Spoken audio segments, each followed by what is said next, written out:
Hello aspirants, welcome to C solution. आज के इस लेक्चर में हम पोस्ट कोड 534 डाटा इंटरप्रेटर का रिमेनिंग पार्ट जो बच गया था उसको स्टडी करेंगे।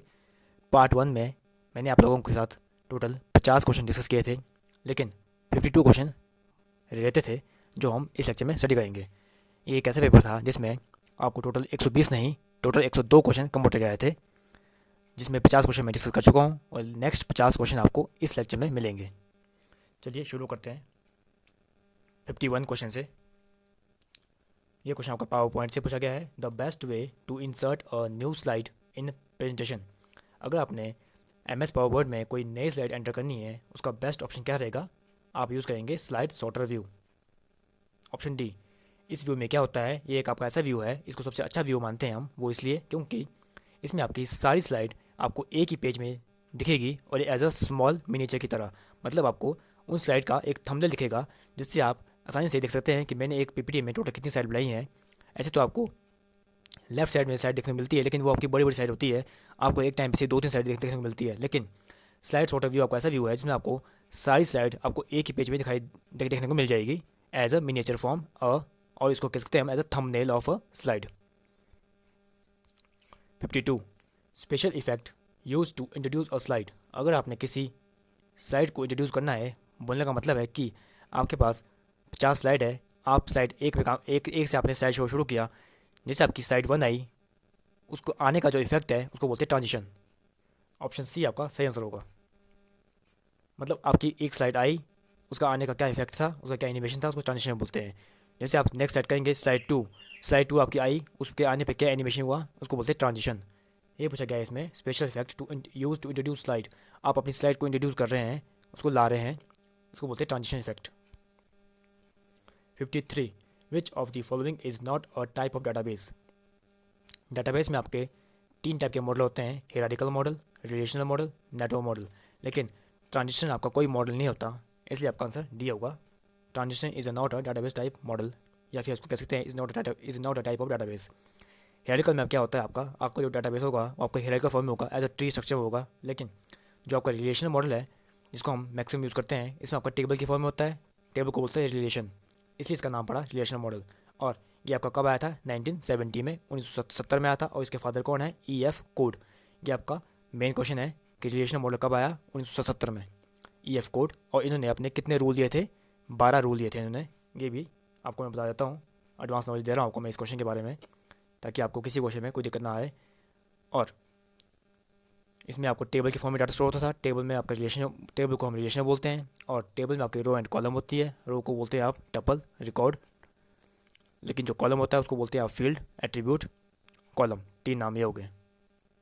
ऑप्शन सी था नेटवर्क मॉडल। नेटवर्क मॉडल में आपका एज अ नोड में आपका डाटा स्टोर होता था, ग्राफिकल फॉर्म में आपके बहुत सारे नोड होती थी, डाटा उसमें स्टोर होता था। लेकिन ट्रांजिशन आपका कोई मॉडल नहीं होता, इसलिए आपका आंसर ट्रांजिशन होगा। 54 which of the following is the disadvantage of DBMS। Database management system की डिसएडवांटेज क्या है? That is complexity. Option B. ये इसकी डिसएडवांटेज है, लेकिन जो इसकी इंटीग्रिटी है, डाटा शेयरिंग है एंड सिक्योरिटी, ये इसकी एडवांटेज है। 55 which of the following item is related to database management system. DBMS से कौन सी आइटम आपकी रिलेट करती है? फॉर्मवेयर, हार्डवेयर, सॉफ्टवेयर, ये तीनों आपकी DBMS से रिलेटेड है। इसका आंसर होगा all of these. 56 in DBMS data is stored in which manner. Database management system में आपका डाटा किस फॉर्म में स्टोर होगा? सेंट्रलाइज मैनर में। आपका डाटा एक सेंट्रलाइज मैनर में स्टोर होगा, मतलब एक सेंटर में एक आपका डाटाबेस होगा, उससे आपका मल्टीपल सिस्टम कनेक्टेड होंगे और हर एक सिस्टम उसे डाटा को एक्सेस करेगा सेंट्रलाइज मैनर में। और सेंट्रलाइज मैनर में का फ़ायदा यह होता है कि डाटा आपका एक जगह चेंज होगा और वो ऑटोमेटिकली हर जगह चेंज हो जाएगा। आपको बार बार हर एक टेबल में डाटा को चेंज करने की जरूरत नहीं है। इसे तो बोलते हैं कि DBMS में आपकी डाटा की डुप्लीकेसी नहीं होती, जिसको हम दूर करते हैं नॉर्मलाइजेशन से। लेकिन जो आपका फाइल सिस्टम था, उसमें आपकी ये प्रॉब्लम होती थी, डाटा की डुप्लीकेसी, इसको बोलते हैं डाटा रिडंडेंसी, जो कि DBMS में नहीं होती।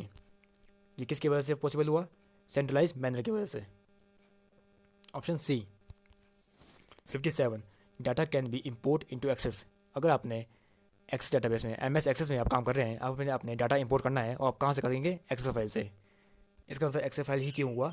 एक्सेल फाइल इसलिए हुआ क्योंकि एक्सेल में भी आप रो एंड कॉलम में काम करते हैं, वहाँ पे आपकी एक वर्कशीट होती है रो एंड कॉलम में, और जो आपका टेबल है वो भी आपका रो एंड कॉलम का ही कॉम्बिनेशन है, इसलिए डाटा आपका सिर्फ इंपोर्ट होगा एक्सेल फाइल से ही। 58 M S access. In M S access this display the result in calculation in a query. M S access में से कौन सी फील्ड है जो आपके रिजल्ट को कैलकुलेशन में शो करती है क्वेरी में, दैट इज कैलकुलेटेड फील्ड। मैं आपको एम एस एक्सेस के डाटा टाइप सारे करा चुका हूँ, उसमें मैंने आपको ये कराया था कैलकुलेटेड फील्ड, ये भी इसका डाटा टाइप है। और एडवांस नॉलेज की बात करें तो आपकी जो कैलकुलेटेड फील्ड होती है ये आपकी होती है रीड ओनली फील्ड। इस फील्ड में हम एक एक्सप्रेशन को ड्रॉ करते हैं। कैलकुलेटेड फील्ड का काम होता है कि आपके मल्टीपल फील्ड से डाटा को फैच करना और उसको सिंगल अपनी अपनी फील्ड में एक एक्सप्रेशन ड्रॉ करना। फॉर एग्जांपल, आपके पास एक फील्ड है लेंथ की, एक फील्ड है ब्रेथ की, और आपके पास एक और फील्ड है एरिया।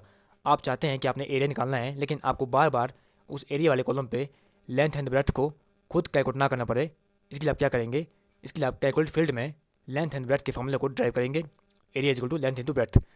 ये आपका ऑप्शन आता है एम एस एक्सेस के अंदर, उसको आप लिख सकते हैं एक एक्सप्रेशन के फॉर्म में।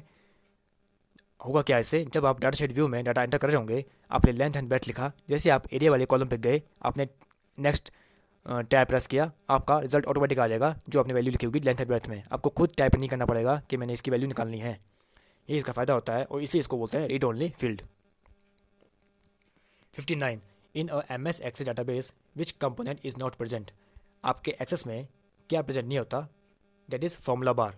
फॉर्मूला बार आपकी कहाँ होती है, एम एस एक्सेल में, लेकिन टेबल क्वेरी फॉर्म ये आपके एम एस एक्सेल का पार्ट है। 60 which of the following data type is use to store picture in M S access. अगर आपने एम एस एक्सेस के अंदर कोई पिक्चर स्टोर करनी है, आप क्या यूज़ करेंगे, आप यूज़ करेंगे O L E object. O L E आपका एक डाटा टाइप है, इसका पूरा नाम होता है ऑब्जेक्ट लिंकिंग एंड एम्बेडिंग। इसमें आप ऑब्जेक्ट को स्टोर कर सकते हैं, चाहे वो फोटो हो चाहे कोई फाइल हो। लेकिन ओ एल ई ऑब्जेक्ट और अटैचमेंट में डिफरेंस ये है कि अटैचमेंट में भी आप बहुत सारी फाइलों को ऐड कर सकते हैं, लेकिन ओ एल ई में आप एक समय पे सिर्फ एक ही फाइल को ऐड कर सकते हैं, या फिर कोई वो फाइल हो या फिर कोई वो इमेज फाइल हो। और अटैचमेंट में आप मल्टीपल रिकॉर्ड एंटर कर सकते हैं, उसमें अटैच कर सकते हैं। और ओ एल ई ऑब्जेक्ट का पूरा नाम होता है object linking and embedding. Linking और एम्बेडिंग का मतलब क्या हुआ कि अगर आपने फाइल को एज अ लिंक उसमें ऐड किया है तो आपकी फ़ाइल अलग से खुलेगी जब आप उसको क्लिक करेंगे, लेकिन अगर आपने उसको एज अ एम्बेड किया है, उससे फ़ायदा यह होगा कि आप एम एस एक्सेस पर काम कर रहे हैं, आपने उस फाइल पर क्लिक किया, वो फाइल आपकी एम एस एक्सेस के अंदर ही खुल जाएगी। मतलब एम एस एक्सेस के अंदर आपकी एक और विंडो खुल जाएगी जो आपने लिंक किया गया होगी, लेकिन लिंक के केस में आपकी फ़ाइल वो अलग से खुलेगी, और एम्बेड के केस में आपकी फाइल वो एम एस एक्सेस के अंदर खुल जाएगी। सिर्फ इतना डिफरेंस है आपका लिंकिंग और एम्बेडिंग में। 61 which property is supported by all the data type available in M S access. M S access के अंदर ऐसी कौन सी प्रॉपर्टी है आपकी डाटा टाइप की जो सबको सपोर्ट करती है। एम एस एक्सेस में आपके टोटल 10 या 12 डाटा टाइप होते हैं, और जितने भी डाटा टाइप होते हैं उसमें आपकी एक प्रॉपर्टी कॉमन है, दैट इज कैप्शन। कैप्शन का मतलब होता है नाम देना उसका, ये प्रॉपर्टी आपकी सब में कॉमन है। ऑप्शन सी आपका सही आंसर होगा। जब भी आप डिज़ाइन व्यू में काम कर रहे होते हैं, उसमें आपको जब भी आप किसी डाटा टाइप का काम कर रहे होते हैं, आपने अंदर उसमें कर्सर पर क्लिक करना है। जैसे आप उस पर कर्सर पर क्लिक करेंगे, उसकी डाटा टाइप के अंदर कर्सर ले जाएंगे, आपको नीचे उसकी प्रॉपर्टी खुल जाएगी। उसमें आपके जनरल और लुकअप दो ऑप्शन आते हैं, उसमें आप उसमें सेटिंग कर सकते हैं। और कैप्शन एक ऐसी प्रॉपर्टी है जो आपकी हर डाटा टाइप में सपोर्ट होती है। 62 in how many views you can create a table in M S access. M S access में आप कितने व्यू से डाटा को क्रिएट कर सकते हैं, इसका आंसर होगा आपका 2। इसका आंसर 4 भी हो सकता था, लेकिन 2 इसलिए हुआ क्योंकि जो आपके मेन व्यू होते हैं वो आपको दो होते हैं। पहला आपका डिज़ाइन व्यू, जिसमें आप अपने टेबल का पूरा स्ट्रक्चर डिजाइन करेंगे कि कौन कौन सी मेरी फील्ड होगी और हर फील्ड में कौन सा डाटा टाइप लगेगा। और दूसरा व्यू होता है आपका data sheet view. Data sheet view data sheet view आपका वो होता है जिसमें आप डाटा की एक्चुअली करते हैं एंट्री। जब आपके ये दो व्यू क्रिएट हो जाते हैं, इसके बाद ही आपके जो अनदर दो व्यू है वो शो होते हैं। वो कौन से होते हैं, पाइवट टेबल व्यू, और चौथा होता है पाइवट चार्ट व्यू। आपके 4 व्यू हो गए, design view, data sheet view, pivot table view and pivot chart view. लेकिन जो आपके पाइवट चार्ट और पाइवट टेबल व्यू है वो आपके तब शो होते हैं जब आपने डिज़ाइन व्यू से टेबल को डिज़ाइन कर दिया है। इसके अलावा आपके सिर्फ दो ही व्यू शो होते हैं, डिज़ाइन व्यू और data sheet view by default. 63 the linking of a computer with a communication system. अगर आपने कंप्यूटर को किसी कम्युनिकेशन सिस्टम से लिंक करना है तो आप क्या यूज़ करेंगे? नेटवर्किंग, उसको बोलते हैं नेटवर्किंग। नेटवर्किंग का मतलब होता है आपके कलेक्शन ऑफ नेटवर्क्स, आपके बहुत सारे, एक नेटवर्क में आपके बहुत सारे सिस्टम कनेक्ट होते हैं और सारे सिस्टम आपस में कम्युनिकेट करते हैं through internet. 64. Transmission of a computerized data from one location to another is called data communication. Option D आपका सही आंसर होगा। 65. The ground station in VSAT communication is called. VSAT का पूरा नाम क्या होता है? Very small aperture terminal. Very small aperture terminal, ये आपका two way satellite ground station होता है और इसका आंसर होगा आपका multiplexer, option D. 66. The loss in signal power as light travels from the fiber is called. The loss signal power as light travel down the fiber is called attenuation. Option B आपका सही answer होगा। 67.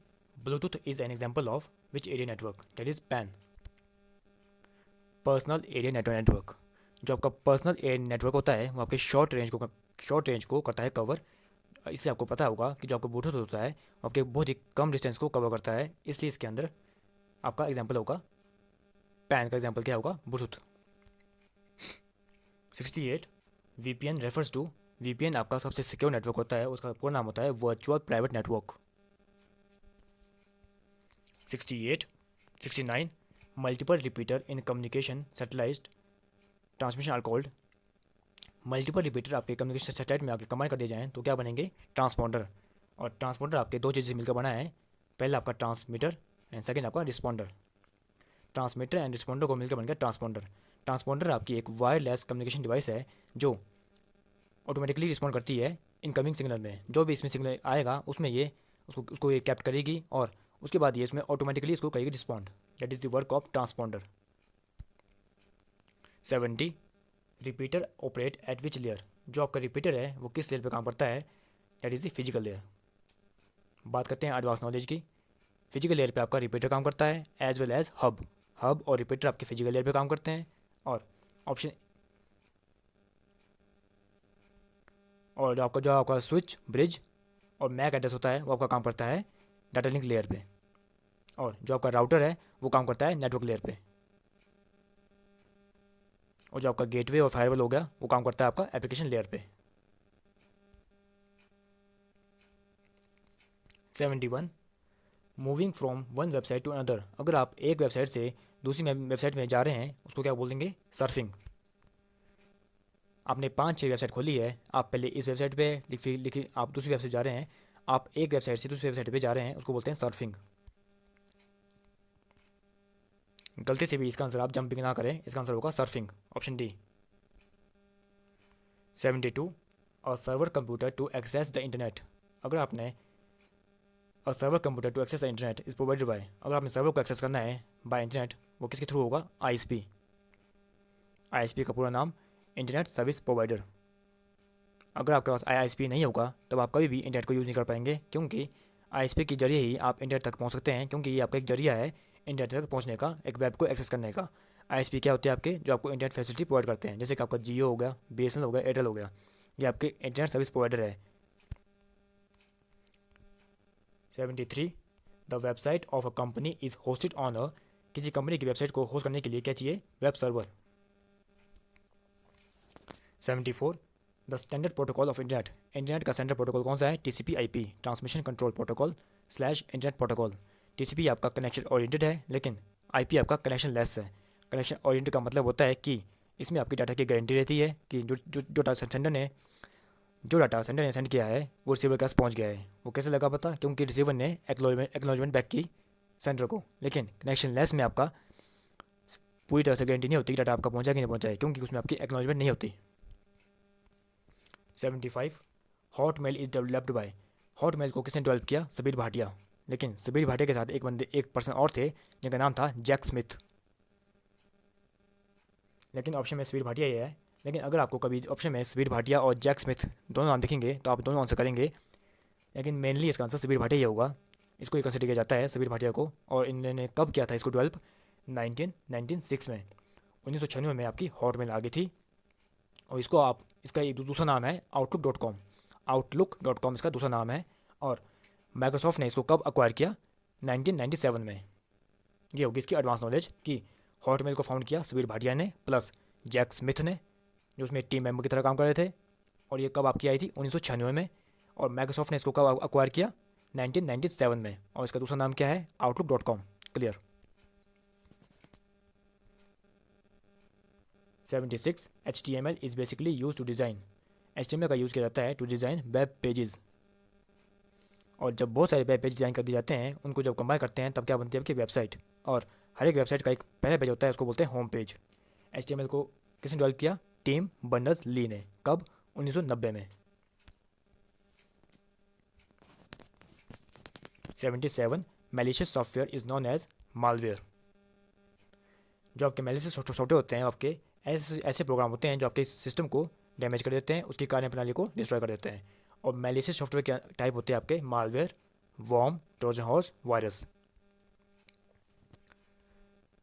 78 which mechanism is use by worm process. जिसकी अभी मैं बात कर रहा था वॉर्म की, क्वेश्चन आ गया है worm. Write once read many. Worm आपका एक ऐसा प्रोसेस है, ऐसा एक वायरस है जो ऑटोमेटिक करता है अपने आप को रेप्लिकेट का मतलब है कि अपनी कॉपी बनाता है खुद। इसका आंसर होगा स्पॉन प्रोसेस। ये आपके स्पॉन प्रोसेस को फॉलो करता है। ये आपका वायरस आता है नेटवर्क के थ्रू। जब भी आपका कंप्यूटर सिस्टम किसी नेटवर्क में कनेक्टेड है, आपके बहुत सारे कंप्यूटर आपस में कम्युनिकेट कर रहे हैं नेटवर्किंग के थ्रू, उस वक्त ये अटैक करता है आपकी नेटवर्किंग में, आपकी नेट की स्पीड को स्लो कर देगा और ये ऑटोमेटिकली अपने आप को करेगा रेप्लिकेट। लेकिन जो वायरस है वो भी आपका रेप्लिकेट करता है, लेकिन वायरस और वॉर्म में सिर्फ यही डिफरेंस है कि वायरस आपका रेप्लिकेट होगा जब कोई इवेंट क्रिएट होगा ह्यूमन के द्वारा या फिर कोई एक्शन क्रिएट होगा ह्यूमन के द्वारा। लेकिन वॉर्म में किसी भी तरह की ह्यूमन इंटरवेंशन की जरूरत नहीं पड़ती, ये ऑटोमेटिकली रेप्लिकेट हो जाता है। लेकिन वायरस में जरूरत पड़ती है ह्यूमन एक्शन की। जब तक ह्यूमन एक्शन नहीं किया तब तक आपका वायरस काम नहीं करता। 79 लॉजिक बम्ब इज़ अ। जो आपका लॉजिक बम्ब है ये भी आपका एक वायरस है। इसका आंसर होगा a piece of code and malware. Option A and B. ये आपका पीस ऑफ कोड है एंड मालवेयर है। मालवेयर क्या है? आपका वायरस। लॉजिक बम्ब आपका एक टाइम बॉम्ब की तरह है। जिस तरीके से आपका टाइम बॉम्ब एक पर्टिकुलर टाइम पे एक्ट करता है, उस तरीके से आपका लॉजिक बम्ब है वो भी एक पर्टिकुलर टाइम पे एक्ट करता है। जब वो कंडीशन उसमें मैच हो जाती है, उस कंडीशन को मैच करने के बाद ये आपका अपना अटैक करता है, logic bomb. 80 cyber crime include. Cyber crime में क्या इंक्लूड होता है आपका? Illegal access plus illegal interception plus system interference. ये तीनों उसके टाइप्स है, all of these. 81 firewall are use to protect against unauthorize access. Firewall का काम है कि आपके सिस्टम पे कोई भी अनऑथराइज एक्सेस ना कर पाए। जो भी ऑथराइज लोग होंगे वही आपके पर्टिकुलर नेटवर्क में काम करेंगे, बाकी के काम नहीं करेंगे। फायरवॉल आपका हार्डवेयर प्लस सॉफ्टवेयर का एक कॉम्बिनेशन है और ये एज अ प्रोटेक्टेड शील्ड की तरह काम करता है। और ये आपके नेटवर्क में एज अ वॉल काम करता है। इस वॉल के अंदर वही नेटवर्क एंटर कर सकता है जो आपका ऑथराइज होगा, अनऑथराइज को ये रोक देगा। 82 encryption and decryption provide a network with. अगर किसी नेटवर्क में आपकी इंक्रिप्शन एंड डिक्रिप्शन है, उसका मतलब क्या है? It provide a privacy. 83 which of the following device select one of the several input and transmit it single output.